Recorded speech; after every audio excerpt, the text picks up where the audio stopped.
Welcome to my podcast, Unveiled with Maria Leggett. That's me, and I am going to discuss mediumship, tarot, and spirituality so we can start to unravel all the mysteries together, and you are more than welcome to ask questions anytime. Today we're going to talk about what is spirituality. I myself have struggled with this off and on since I started my spiritual path. And I say struggle because I was raised in an Abrahamic faith of, with a whole lot of, here's what you have to do, and because I said so. And I'm going to talk about that later on. And I actually put together an outline, so I'm going to be reading from the pages so I can help keep myself on the path that I want to go down for this conversation, because I think it's really important when you first start on a spiritual path that you understand what spirituality is. I mean, I wish that I had come across something like this when I started out this path 5 years ago. It would have made things a little bit easier for me. So the whole point behind the creation of this podcast is to bring information out in one place that I wish I had found. And I'm not the only person who provides this information. I just feel like it's part of my path to do this kind of information, or not to do it, but to bring it to the forefront. So I used to think that religion and spirituality were the same thing, years ago when I was in the Abrahamic faith. And the truth of the matter is they are, but they're not. And so that's what I want to discuss. I used to think, that they were the same thing. And then when I became, more in line with my spiritual path, I thought, oh, they're totally different. And, 5 years down the road, and I'm going to talk about why I think that they're very similar. And there's a reason why I think they're similar. So these two things are not completely different, even though I once thought that they were. To me, they coexist together. And so before people get really frustrated and say, oh, I don't want to listen to this podcast and turn it off, just listen to what I have to say. And of course, like I say with anything that I teach or talk about, what resonates with you, keep, and what doesn't, throw it out the door. I don't expect you to believe everything that I believe, and nor would I want you to believe everything that I believe. But I would love to see, comments on people, whether you agree with what I'm going to say during this podcast or not. I would love to hear from you. So before I did the research for this podcast, I would have agreed that they were not even remotely the same thing, because in my mind, I needed to separate them. And I think that was my need to separate them because I had such a difficult experience in Christianity. I was raised in Christianity, and I even in my 30s converted to Judaism because I just didn't believe in Christianity. And Judaism fit for a while. It helped me to shed the fact that it was okay for me not to be Christian. But then I still felt like there was something missing from my life. And eventually I found it. And I found this spirituality path that I'm much more comfortable in. So here's some really good information that I found. And so I want to talk about actual definitions. So I looked in the dictionary, looked up dictionaries, right? So I have the Oxford Dictionary, the Merriam-Webster Dictionary, the Cambridge Dictionary, and dictionary.com. So I looked up the word spirituality. So Oxford Dictionary's definition of this is the quality of being concerned with the human spirit or soul as opposed to material or physical things. Merriam-Webster Dictionary defines it as something in ecclesiastical law that belongs to church or to a cleric or such. And the Cambridge Dictionary defines it as the quality that involves deep feelings and a beliefs of a religious nature rather than the physical parts of life. And dictionary.com qualifies it as the quality or fact of being spiritual or incorporeal or immaterial in nature. And so to me, none of those described to me what spirituality really is. They were very generic, and none of those fit for me. So then I looked up religion because I wanted to know, how do these compare one to the other? And so the Oxford Dictionary defines religion as the belief in and worship of a superhuman controlling power, especially a personal god or gods, or a particular system of faith and worship, which I found interesting because this dictionary called it a superhuman controlling power.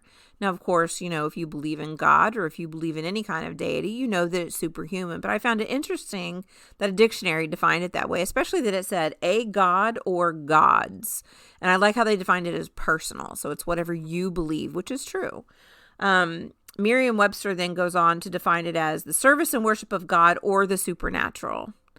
And I mean, to me, God and the supernatural, I don't know that I would put those two things in the same category either, because people who only believe in a single God, right? Christian people, those of the Abrahamic faith, don't generally see God as supernatural. He's like the end all and be all, at least the way that I was raised. So I found that interesting.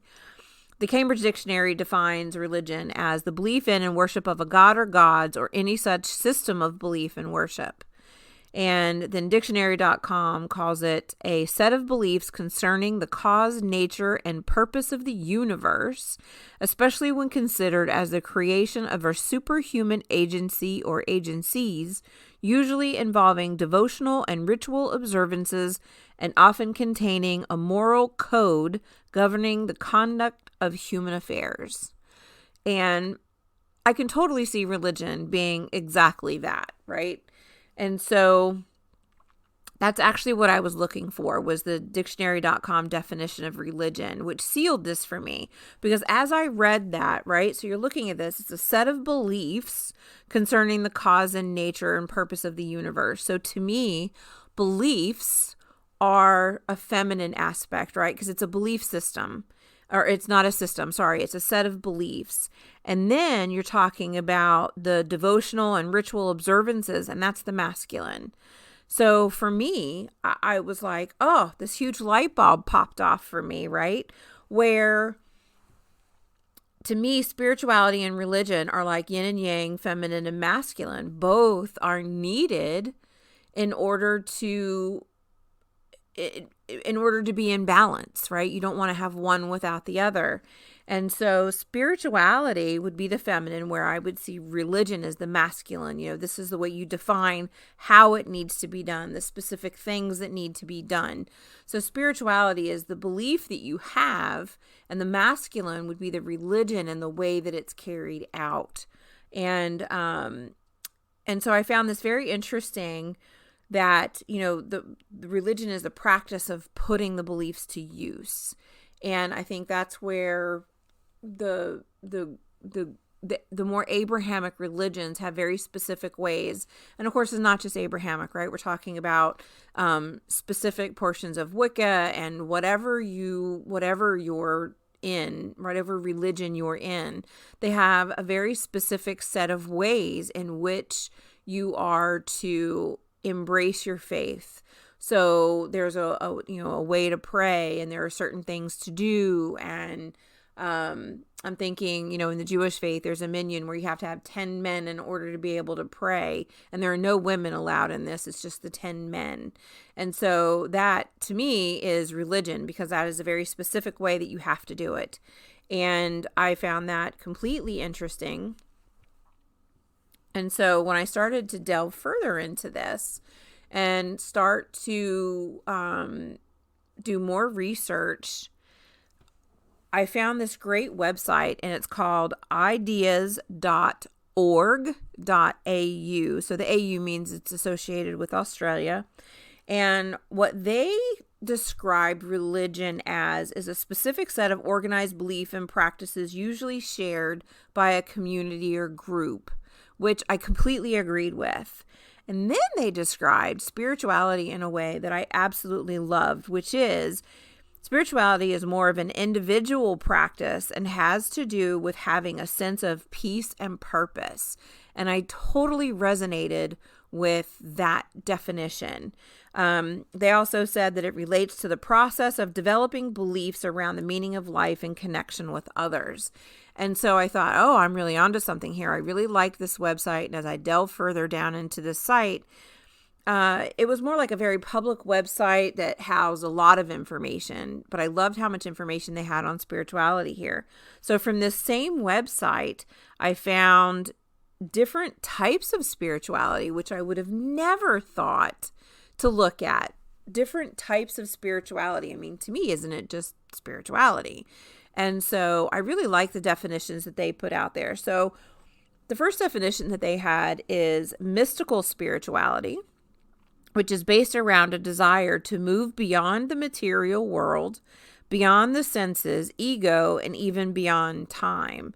This approach centers on a personal relationship and a sense of unity with all things, which I loved that, right? A sense of unity with all things, not one specific thing, not that things have to be done a certain way, but it's just this, belief in the mysticism and things that are so much bigger than us.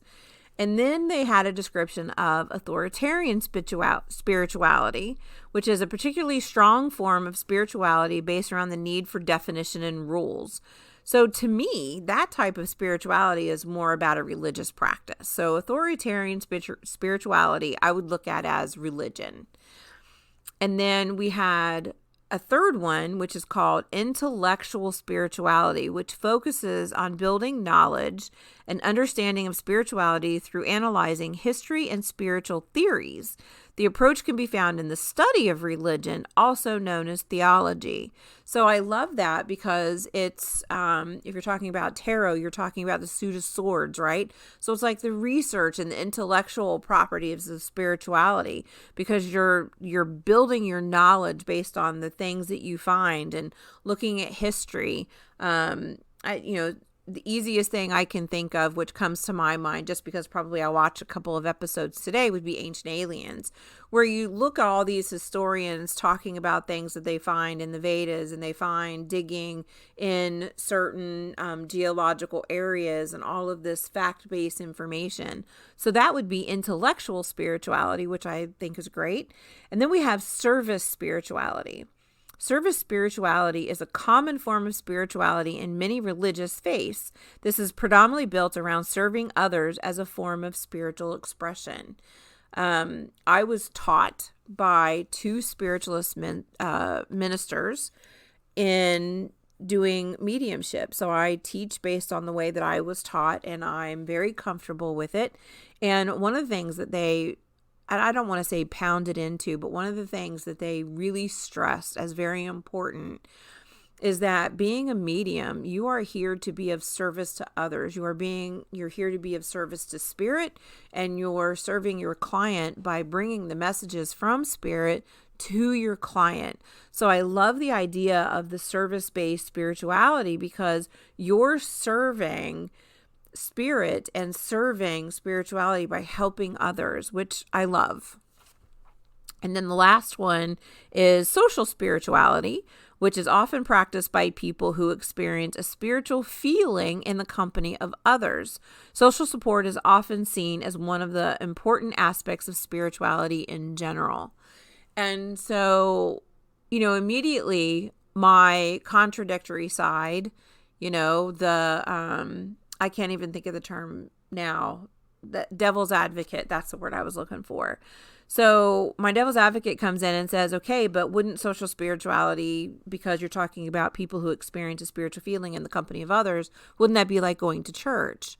Well, yes and no. That is an example of social spirituality. However, social spirituality to me would also be if you were doing ritual with other people, or if you were in a prayer circle or in a women's circle or in a men's circle, right? Where you're all together and you're experiencing this wonderful change in your body, this spiritual experience where it's just so powerful and you're so happy to have had that experience. And so I really like that idea.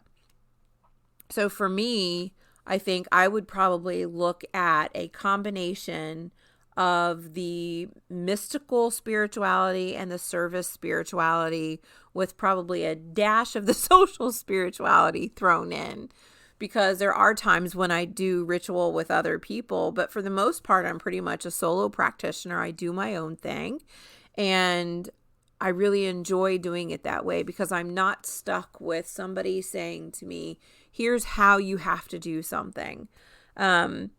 So all of this I find super fascinating because I'd never thought about spirituality being in different types. Because to me, authoritarian spirituality, right, was totally about religion, and it requires all these masculine rules and regulations for how things are done. And as I mentioned, my amazing mentors, Rose Van den Enden and Joanne Franchina, they were both spiritualist ministers who taught me about being of service to others. And so I think it's wonderful that they taught this information to us. And so, you have this responsibility to serve spirit when you're being a medium. You have this responsibility to serve them in your highest good or in their highest good. And you want to be able to listen to them and open yourself up to what they have to say. And I will never forget this. We were in class one day and they said, could you imagine if you were delivering a message from a crossover soul to one of their loved ones and you interpreted their message rather than saying exactly what it was that they said, because I would have been putting my own spin on it.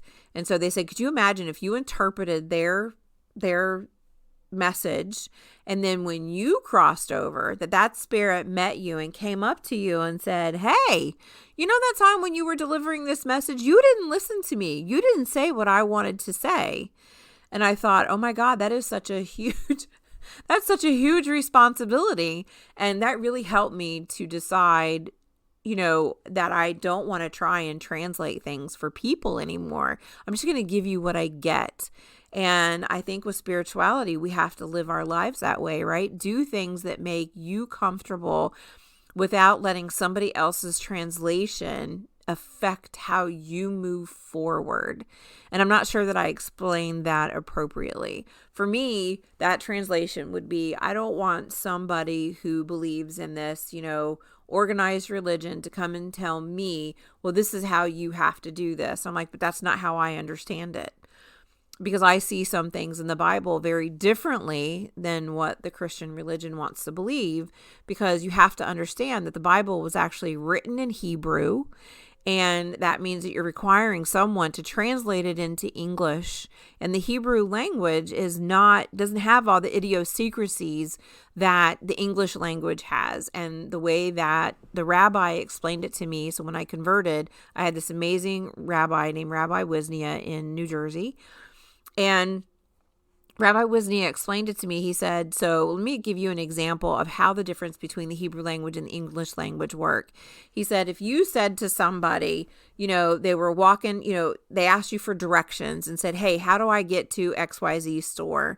And you tell them, go straight down the road and turn right into the store. And so we would know you would turn right and walk through the door and you would be in the store. He said in the Hebrew language, it would be the person physically turning into the store. So he said there are a lot of idiosyncrasies like that the Hebrew language doesn't have. It's very straightforward. And I thought, holy crap. So that means that any translation would be subject to the person who was translating it. And he said, absolutely. He said, why do you think there are so many different versions? And I was absolutely shocked by that. And so I just want to throw that out there, that translating is a very difficult thing. So if you're getting a message from someone or if you're receiving information, don't translate it. Just give it the way that you get it, because you're bearing a karmic responsibility for sharing that message. You may one day be held accountable for that message on the other side when you cross over. So anyway, so now I just give what I get and I can live with that. So this website, I found another website, reachout.com, and that's again associated with the ideas.org.au. I think they're probably the same website. They just have two different redirects. And so I love how they gave an example of spirituality and religion. It made me really understand how they are different yet the same. And so here's the description that they gave, which was, imagine a game of football. You have the rules, the referees, and other players, and field markings to help guide you as you play the game. And that's a similar way that religion might guide you to find your spirituality, right? So you have the building that you play in, which is just like the field that you're playing on. You know where your pew is. You go and sit down. You know all the rules. You know when you're supposed to pray because everything is set up a very specific way and everybody's doing it all at the same time, right? You all understand how it works.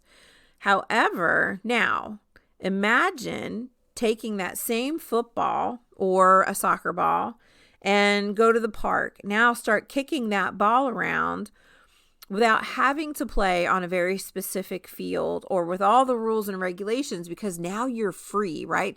You're free to kick that ball any way you want to. You can, step any way that you want to. There's no rule where somebody's going to blow the whistle and say, hey, you're not doing that right. And so you're out there just being able to play and get fulfillment from the game and express yourself and the essence of the game the way that you want it done. And that is spirituality, right? It's taking what you love so much, the parts of religion that you loved, right? The belief system, and taking it and doing it your way in a way that you're comfortable with. And so that's how I see that spirituality and religion really aren't all that different. They are, one is done in a group with a very, there's a reason why it's called organized religion. It's a very set way, right? There's a set outline. Here's how you do it every time. And there's a specific place that you have to do it. Where with spirituality, you can do that anywhere. I mean, I can't tell you how many people I saw growing up say, oh, you're going to have to pay for that when you go to church on Sunday. I mean, I don't know why people think that they only have to be religious between certain hours on Sunday when you're in a specific building with four walls, when the truth of the matter is your behavior all the time is very important. It represents you and what you believe and how you face the world. And just because you get to church on Sunday and somebody says, oh, Jesus died for your sins. And believe me, I'm not disagreeing with the fact that Jesus does certain things. But I don't think that you should just be able to do what you want Monday through Saturday and then Sunday go to church and be completely absolved of your behavior. That's a problem for me. And so to me, with my spirituality, I'm free to be able to speak to Jesus or speak to God or whatever my deity is any day of the week. I don't have to be in a specific building. I don't have to be in a specific place. If I'm at work, I can just sit there at work and go, you know what? I really need to rely on this. So let me sit here and meditate and get into a place and bring my energy in and just be okay with this. And so I can honestly say that religion has helped me find my spirituality because I didn't agree with the religion that I was raised in. I don't believe in condemning a human because they love someone of the same gender. I don't believe in condemning someone because they don't identify with the gender of their birth. Your soul knows who you are. Your soul is aware. And if you're not raised in a family where their beliefs match what your soul knows and feels, it can make for a very tough life. I mean, I have a nephew who is gay and I absolutely love him, but his father was not okay with him being gay and he had to hide who he was for a really long time. And I don't think that's fair. And the things that his father had said, he said them in the name of religion. Well, the Bible says this and the Bible says that. And my retort was, well, the Bible also says that you are supposed to love unconditionally. What happened to that? What happened to the aspect of loving unconditionally? And I think that this is where we get lost, right? Humans like having an envelope in which to work, right? They like having their boundaries in which to work because it keeps them safe, right? When we're children, we push the boundaries. We know that mom and dad said I had to be in bed at 8 o'clock and don't you dare get out of bed to go get a drink of water.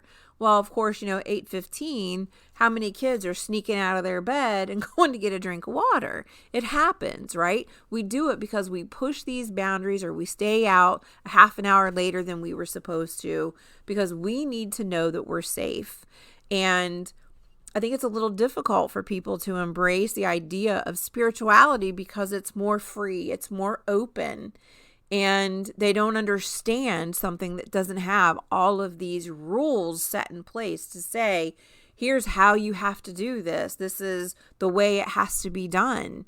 And I think that that's probably what scares a lot of people about spirituality, is that there really are no set rules.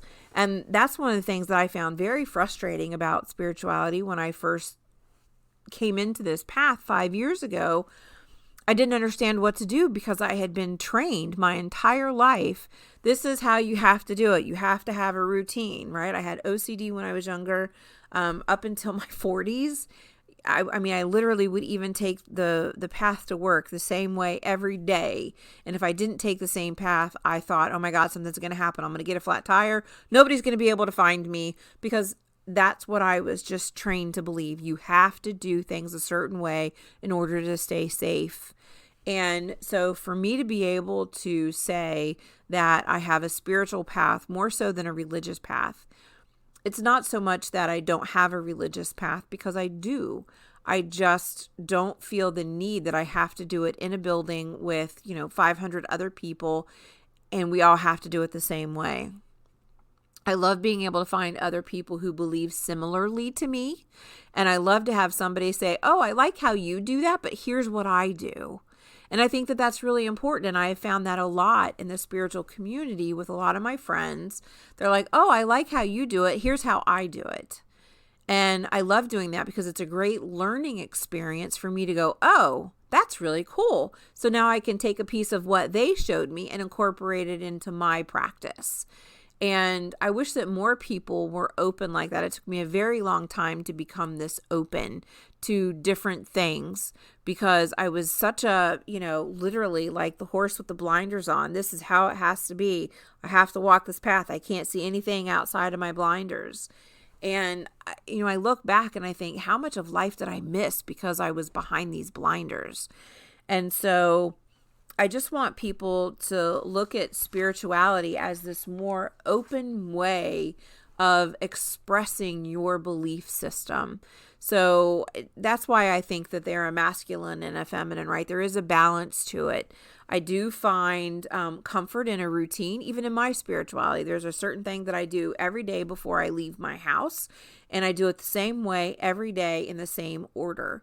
Now, do you want to call that religion? You could, because I'm literally following the same set of things, and I do them at about the same time every day. But to me, it's just part of something that I do because it works very well for me.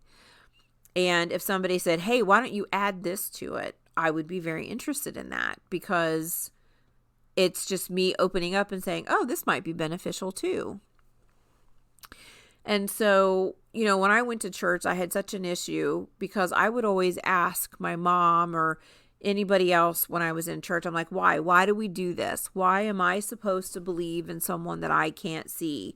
Why do I have to go to church every Sunday when I don't like it? I would walk through the doors and I would just feel this discomfort, literally this discomfort. I felt like every time I walked through the doors of a church, I was being judged.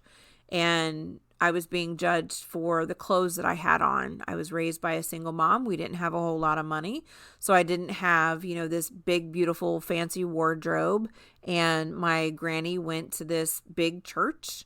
And if I walked in there in, pants and a shirt rather than this really pretty dress and patent leather shoes, people would look at me funny. So I knew that I had to go to church in a dress, and I had to make sure that my shoes were clean. And you shouldn't have to do that ever, because you're setting the precedent that I have to look a certain way. And so I love when people tell me, oh, when I go to church, I just wear jeans. I think that's fabulous. And that may be something that's because it's the 2000 somethings that has changed. But in the 70s, that surely did not happen where I went to church. You know, we had to dress a certain way, and I used to feel very judged. And then you would always see that all the same people sat together. There was never an intermixing of people. And so it made me very uncomfortable. The whole, this is how it has to be done, and this is the order that we do it. And so I didn't like the answers that I always received, which was because I said so. I found that to be a problem. So growing up, it became difficult for me to decide to be my own person. I didn't want to be judged by my family. All I wanted was for them to love me. And that was a lesson all on its own, right? I just wanted to be loved. And so in order for me to be loved, I felt like I had to do all the things that my grandmother wanted me to do and go to the church that I was supposed to go to. My mom wouldn't go to church on Sunday mornings, but she would put my brothers and I on the bus and we would go to church. And, we would sing the songs, and I liked being on the bus and singing because it was nice not to be alone, and it was nice to go to Sunday school. But then I would walk through the big doors of the sanctuary, and I felt like it was an imposition on my grandmother to be seen with this poor child.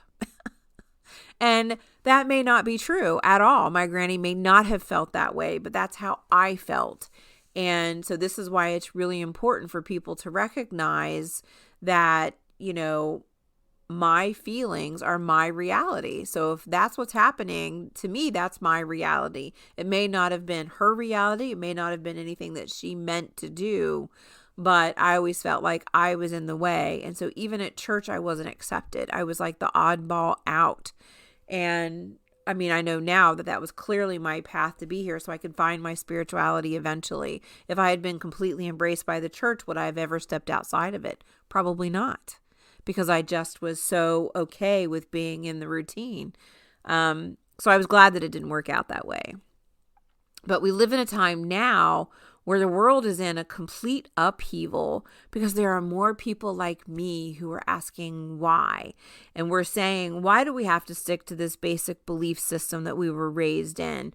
Why do we have to believe that? Isn't there something more out there? And the something more out there is exactly what spirituality is, right? There's more than just being in these four walls. There's more to spirit and to religion than just doing the same things. And it's finding what you truly believe in, right? I have such an issue when people say, because I said so. That totally triggers me. The other thing that triggers me in a major way when I say, why do you do that? And somebody says, well, because that's the way I've always done it. Well, does that mean it's the right way?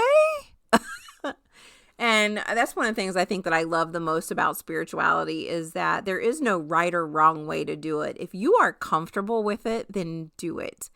I don't particularly like watching people. I don't like people watching me when I'm doing ritual because I want to be free to say and do as I please, because sometimes when I'm in the middle of ritual, words come out that are in a language that I don't know. And then I write them down and I go look them up and they're in some other language and they were actually very pertinent to what I was doing. And would I be that free if other people were around? And I can tell you right now, the answer is no. So I truly enjoy my spirituality and practicing the way that I do and being alone, and just being able to be free and to say what I need to say and do what I need to do, whether it's a manifestation ritual or it's a releasing ritual. I want to be free to do those things without somebody saying, here's how it should be done.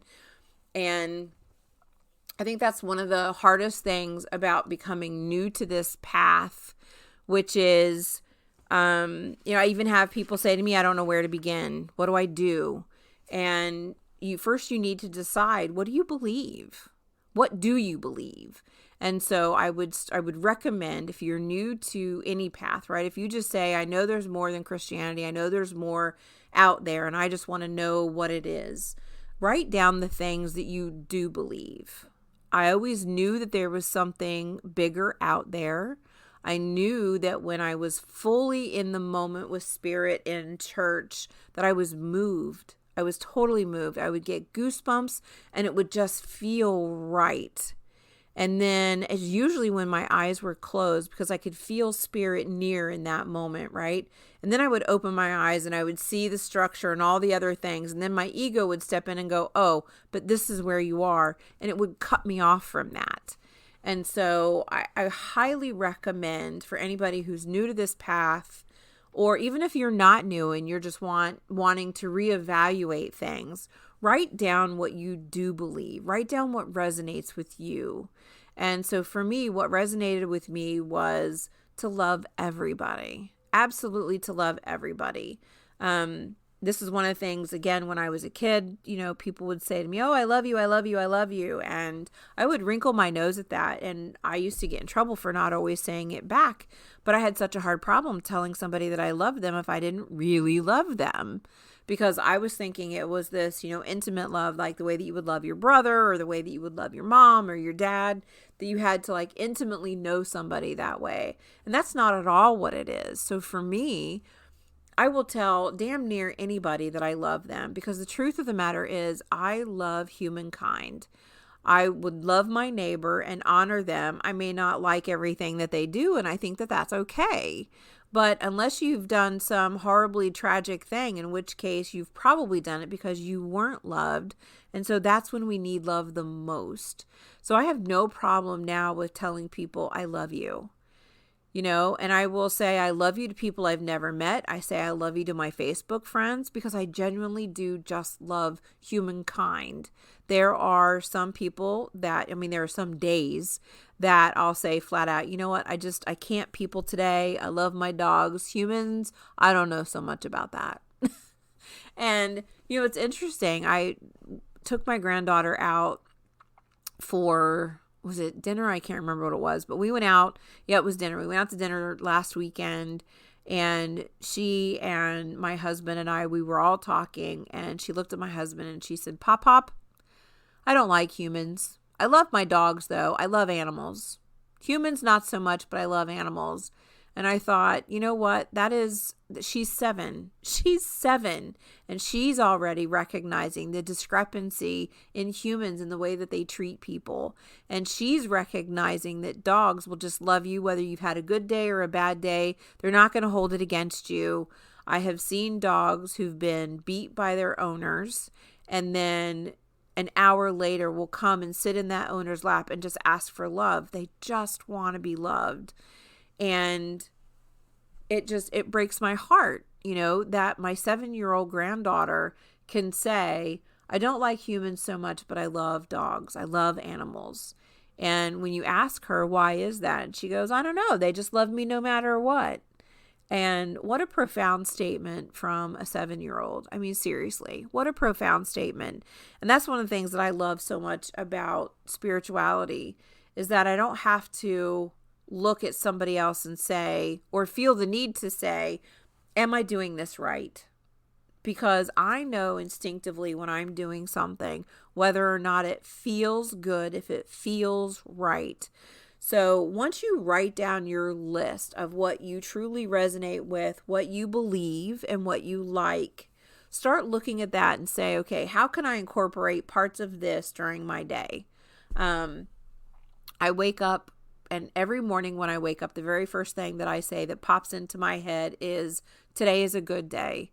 And I realize that has helped me to set the tone for the day, and it doesn't mean that I don't have bad things happen to me during the day. It means that I'm deciding not to allow those bad things to determine the rest of my day. And that is part of what I do as a ritual in my personal spirituality. I wake up and say, today is a good day. That way I can look at it and say, I'm in charge and I get to decide whether or not I have a good day. And I don't let something outside of me decide whether or not I have a good day. And I think that's really important because I am deciding what path I want to be on. And as I'm listening to myself say all these words, I'm thinking, am I just spewing a bunch of stuff out into the air? And is anybody even going to understand what I'm saying? So if you understand anything that I'm saying, I would love some comments, because I'm so passionate about this. And I want to make sure that I'm not squirreling horribly.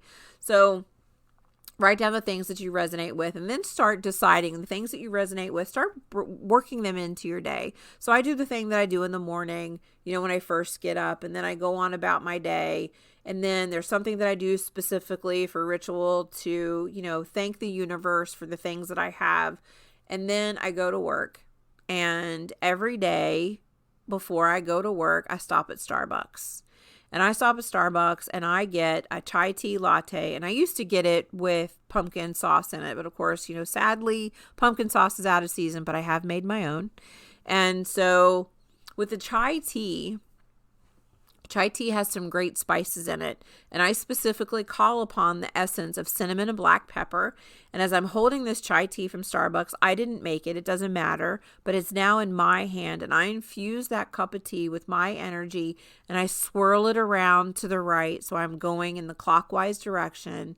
And in my mind, as I'm swirling this before I take my first drink, I am envisioning the black pepper and the cinnamon as protection, my protection circle around me for the day. And on the days that I'm really too late for work to stop at Starbucks and I don't have my chai tea, I feel like something is missing. Like legit to the point that I will leave and go get my Starbucks coffee to complete my daily ritual because I feel like I need that. And it doesn't mean that I always have to get it from Starbucks. When I'm home on the weekends, I just make my own. And I could still do it at work. I have chai tea at work. I'll make it during the day. It's just become part of my ritual, part of my day. And so people may think that that's weird, but that's my spirituality. That's how I ask for protection. I call upon the energy of the cinnamon and the black pepper to protect me. And it's really important to me, and I enjoy that. And so, these are the things because I believe in that. I believe the herbs, that everything has a spirit, everything has an energy, and I can call upon those to come in and help me. So then I go on about my time during the day. And if there is somebody around me who I can feel energy rolling off of them that might not be so positive, I will kind of just close my eyes and I will reinforce the cinnamon and the black pepper as not only as protection, but as a barrier so that energy can't come in to get me, because I don't want to feel their energy. I want to stay in my today is a good day happy bubble. I don't want anything to affect that. And so then I go on about my day, and every night before I go to sleep, I just say a very quick prayer saying thank you. And I do this because I distinctly remember reading a meme, or somebody said it. I don't remember how it happened, but I remember somebody saying to me, and here was the saying, it was, what if you woke up tomorrow with only the things that you said thank you for before you went to sleep?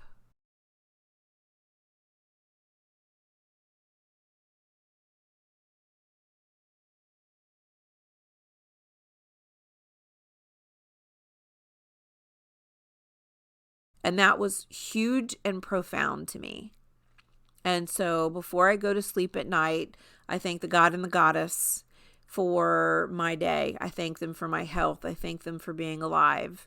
And then I start running through all the things that are important to me. And I have a very specific order that I put them in. But some of the things that I thank them for are the people in my life. I thank them for my property, for my home, for the fact that I have a car that drives. I thank them for money in my bank account, because I want to make sure that the universe understands I am grateful every single day for the things that I have and for the person I am and for the people in my life. It's really important to me. And so that's how I've started with my spirituality, is just doing these very simple things. And, some people may say, well, that's religion. But the fact that I'm practicing it on my own, to me, makes it spirituality. So if you're doing things like this, you're already practicing spirituality. So I hope that this conversation has been helpful. And I hope that these definitions have helped you to understand how I see spirituality. And maybe there was some gem out of this conversation that you were able to pull from and say, oh, I really resonate with that. And then you can just trash the rest of it. But when I first started this path, it was so difficult for me because so many people would just say, oh, you can do it any way you want. You could do, and nobody really wanted to say, here's an outline. Here's a very basic outline. This is what you can do, because that would have been really helpful to me. So my suggestion for somebody who's just starting out this path, and I'm just going to reiterate, which is write down the things that you resonate with. Whatever that is. If it's I believe in God, I believe in Jesus, or I believe in the Greek pantheon, whoever, write down what you resonate with and then find ways to incorporate that into your day. Not that you're just doing it on one day of a week, that you're doing it every single day so that it becomes a routine for you, so that it's part of your, a ritual for here's how I am practicing what I believe. There's a reason why they say practice what you preach, and that's exactly what I do. And that's why I shared with you the very basic outline that I do every single day that helps keep me in line, so that when I do my ritual for the full moon or the new moon and the things that I do, I know that I haven't lost contact with the moon or with Mother Earth or Father Sky, because I've talked to them every single day and honored them and spoken to them and incorporated them into my life because it's very important to me. So I am hoping that this short little information is very helpful to you. You can email me at hello@marialeggettunveiled.com, and you can comment on the podcast. You can find my podcast at podbean.com. It's actually Unveiled with marialeggett.podbean.com, and you can find my podcast there. And I'm going to be submitting it to many other places. So if there's a place that you listen to podcasts and you can't find my podcast, Unveiled with Maria Leggett, please, please, please let me know, and I'll be more than happy to get it out there for you. I wish you all a very, very happy and blessed day. Thank you so much for listening. Thank you for allowing me to be of service to you today. You can find me on Instagram, Maria Leggett Unveiled. You can also find me on Facebook at the same name, Maria Leggett Unveiled, and my website, marialeggettunveiled.com. If you'd like to book an appointment with me, you can do so at the web, and you can find my amazing new Oracle cards that are due to start shipping on February 3rd on Etsy.com at Maria Leggett Unveiled. Thank you so much.